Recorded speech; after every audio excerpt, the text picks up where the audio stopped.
प्रधानमंत्री ने कहा कि अगर वक्फ इतना ही अच्छा होता तो मुस्लिम युवक पंचर नहीं बना रहे होते। मैं प्रधानमंत्री जी से कहना चाहता हूं कि अगर मुसलमानों की इतनी फिक्र थी तो एक भी मुसलमान को एमएलए नहीं, मुसलमान पंचर नहीं बनाए, एक एमपी नहीं, एक मिनिस्टर नहीं। और आपने जब से 2014 से आए हैं उस वक्त से मुसलमान को हाशिए पर खड़ा कर दिया गया। कहीं गाय के नाम पर मुसलमान मारा जा रहा है। इसी देश में कुछ जगहों पर आप ही के राज्य में गाय की स्लॉटिंग भी हो रही है। ये कैसा इंसाफ है? गाय को पूछते हैं और वहाँ स्लॉटिंग भी करवा रहे हैं। कहीं जय सिया राम का नारा लगाएंगे, मुसलमान मारा जा रहा है। मस्जिदों के सामने जो है वहाँ हंगामा किया जा रहा है और हर मस्जिद के नीचे मंदिर नजर आ रही है। मैं समझता हूँ कि मुसलमानों को परेशान किया जा रहा है। मैं उनसे पूछूं कि अगर वक्फ की ज़मीनों से बहुत मुसलमानों को फ़ायदा होने वाला है तो मुझे बताइए कि सिर्फ साउथ इंडिया में 4 राज्यों में ना 10 लाख एकड़ ज़मीन है मंदिर की। मुझे बताइए कि देखिए वहाँ अगर आप तमिलनाडु में देखेंगे 4,47,000 एकड़ मंदिरों की जमा है।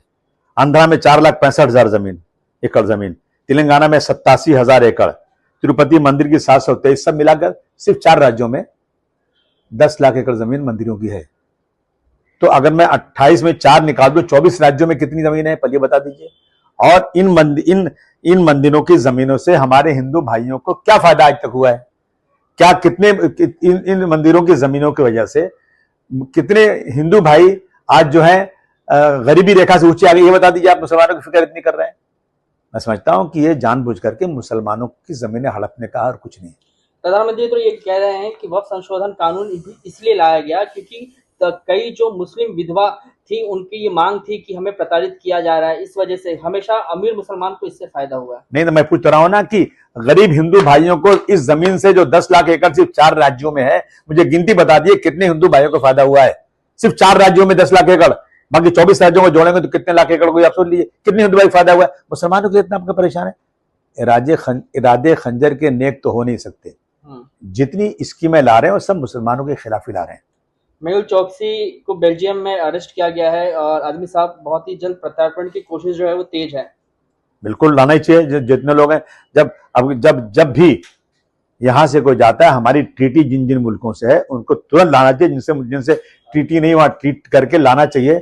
हमारे पैसे जो लेके भाग रहे हैं, जो लोग बैंकों के पैसे लेके निकल जा रहे हैं, क्राइम कर रहे हैं, इन सबको लाना हमारी सरकार की जिम्मेदारी है। वक्फ के नाम पर ही बंगाल के मुर्शिदाबाद में कई दिनों से हिंसा हो रही है, हिंदू पलायन कर रहे हैं, ऐसा आरोप लगाया जा रहा है। क्या कहेंगे? देखिए मैं तो सबसे पहले कहता हूं जहां जहां हिंसा हो रही है वहां आज से नहीं, अंग्रेजों के जमाने से प्रशासन और हुक्मरान जो गवर्नमेंट में बैठे हुए लोग हैं और जनरल डायर, प्रोटेस्ट जो होता है ना वो प्रोटेस्ट वो हिंसा को दिखाकर प्रशासन अपने पूरे बल का इस्तेमाल करता है। अगर एक पत्थर चलता है तो लोग जोश में आ जाते हैं और उसके बाद सड़कों पर जो है गाड़ियां जलाने लगते हैं, टायर जलाने लगते हैं और उसके बाद प्रशासन जो है ऐसा जबरदस्त कार्रवाई करता है, इनके हौसले टूट जाते हैं, इनके बच्चों को जेल जाना पड़ता है, इनके घर टूट जाते हैं, ये बर्बाद हो जाते हैं। इस तरह से प्रोटेस्ट को ऐसे प्रोटेस्ट को मैं रोकना चाहता हूं। मुझे लोग इसका मतलब लोग गलत निकालेंगे लेकिन मैं इसको रोकना चाहता हूं। सुन लीजिए आपकी बात पूरी। देखिए प्रोटेस्ट के चार उसूल है, 4 नियम है जो मैंने गांधी जी की पढ़े हैं। सबसे पहला नियम है जालिम के जुल्म को एक्सपोज करना प्रोटेस्ट में होना चाहिए कि आम जो है आपके साथ दूसरी कौमों को भी जो रह रही है आपके साथ उनके दिलों में प्रोटेस्टों के बारे में मोहब्बत बढ़ना चाहिए। कोई ऐसा काम ना करे कि प्रशासन हिंसा करने का मौका उसको मिले। जब आप रोड बंद करेंगे, टायर जलाएंगे तो प्रशासन पलट कर सजा देगा। क्यों ना हम कुछ ऐसा किया जाए कि हिंदू भाइयों के दिलों में, सिख भाइयों के दिलों में भी कुछ इस प्रोटेस्ट के बारे में असलियत जाने और वो हमसे हमदर्दी जो है, ऐसा प्रोटेस्ट होना चाहिए। मैं ऐसा कहना चाहता हूं। ऐसा प्रोटेस्ट, हिंसा वाला प्रोटेस्ट मुझे बिल्कुल पसंद है।